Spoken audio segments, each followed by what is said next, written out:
Hello everyone, welcome to Chapter 4. In this chapter, we are going to learn about eukaryotic cells and microorganisms. As we learned in Chapter 3, despite their complexity and variety, all living cells can be classified into two groups, prokaryotes and eukaryotes, based on certain structural and functional characteristics. Plants and animals are entirely composed of eukaryotic cells. In the microbial world, bacteria and archaea are prokaryotes. Other cellular microbes, fungi, protozoa, and algae are eukaryotes. In general, the eukaryotic cell is typically larger and structurally more complex than the prokaryotic cell. Before we begin our discussion of the numerous structures and organelles observed in eukaryotic cells, it is wise to begin with an overview. Therefore, we make broad generalizations about eukaryotic cells in this lecture. The eukaryotic cell have the following characteristics. First, their DNA is found in cell's nucleus, which is separated from the cytoplasm by a nuclear membrane, and the DNA is found in multiple chromosomes. Second, their DNA is consistently associated with chromosome proteins called histones and with non-histones. Third, they have a number of membrane-enclosed organelles. Fourth, their cell walls, when present, are chemically simple. Fifth, cell division usually involves mitosis, in which chromosomes replicate and an identical set is distributed into each of two nuclei. Division of the cytoplasm and other organelles follows so that the two cells produced are identical to each other. One hallmark of eukaryotic cells is their morphological diversity. This is especially true for eukaryotic microbes, which are found in numerous habitats and have evolved morphological adaptations accordingly. Some of the diverse shapes of eukaryotic microbes are shown in figure.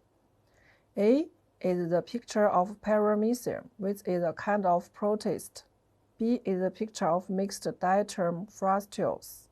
C is a picture of the Penicillium hyphae and Canadia, which is a kind of mold. D is a picture of ciliated stentor in its extended actively feeding form, which is a kind of protist. E is a picture of Gonium, which is a freshwater colonial algae. F is a picture of Polycyphonia, which are filamentous red algae. In general, eukaryotic cells are larger than bacteria and archaea cells. This is true for eukaryotic microbes as well, as shown in the figure. The size of eukaryotic cell is around 10 to 100 microns in diameter, while the size of prokaryotic cell is around 0.2 to 2 microns in diameter.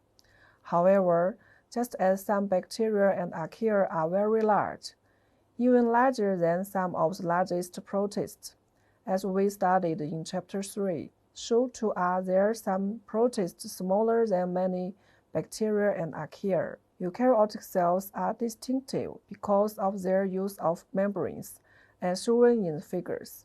They have membrane-delimited nuclei, and membranes play a prominent part in the structure of many other organelles, such as mitochondria, endoplasmic reticulum, Golgi apparatus, lysosomes, chloroplast, and so on. The partitioning of the eukaryotic cell interior by membranes makes possible replacement of different cellular functions in separate compartments so that they can more easily take place simultaneously under independent control and proper coordination. Large membrane surfaces make possible greater respiratory and photosynthetic activity because these processes are located exclusively in membranes. The intracytoplasmic membrane complex also serves as a transport system to move materials between different cell locations. Thus, abundant membrane systems probably are necessary in eukaryotic cells because of their large volume and the need for endocrine regulation, metabolic activity, and transport. Well, let's stop here for this lecture.